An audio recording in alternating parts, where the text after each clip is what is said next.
আসুন জেনে নেই ডায়রিয়া হলে কি কি লক্ষণ দেখা দিতে পারে। দিনে 3 বা তার বেশি পাতলা পায়খানা হওয়া, পেটে ব্যথা থাকতে পারে, অনেক সময় বমি হতে পারে, কোনো কোনো ক্ষেত্রে দুর্বলতার কারণে জ্ঞান হারাতে পারে। ডায়রিয়া হলে শরীর থেকে লবণ ও পানি বেরিয়ে যায়, তাই প্রচুর তরল যেমন খাবার স্যালাইন, লবণ ও গুড়ের স্যালাইন এবং ডাবের পানি দিন। শিশুদের ক্ষেত্রে বুকের দুধের পাশাপাশি স্বাভাবিক খাবার দিন। স্যালাইনের সাথে জিঙ্ক ট্যাবলেট দিন। কোন কোন লক্ষণ দেখা দিলে হাসপাতালে যাওয়াটা জরুরি? পাতলা পায়খানার সাথে রক্ত দেখা দিলে, প্রস্রাব কমে গেলে বা বন্ধ হয়ে গেলে, জ্বর ও খিঁচুনি হলে এবং 72 ঘন্টার মধ্যে পাতলা পায়খানা বন্ধ না হলে।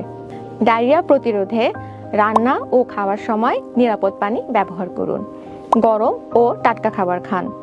টয়লেট ব্যবহারের শেষে এবং খাবারের পূর্বে অবশ্যই সাবান ও পরিষ্কার পানি দিয়ে হাত ধুয়ে নেবেন। খাবার ভালোভাবে ঢেকে রাখবেন যেন মাছি ও তেলাপোকা বসতে না পারে। কাঁচা শাকসবজি ও ফলমূল ভালোভাবে ধুয়ে খাবেন। মাছ, মাংস, ডিম, দুধ ভালোভাবে সিদ্ধ করে খাবেন। নিরাপদ পানি ও সঠিক স্বাস্থ্যবিধি ডায়রিয়া প্রতিরোধের মূল উপায়।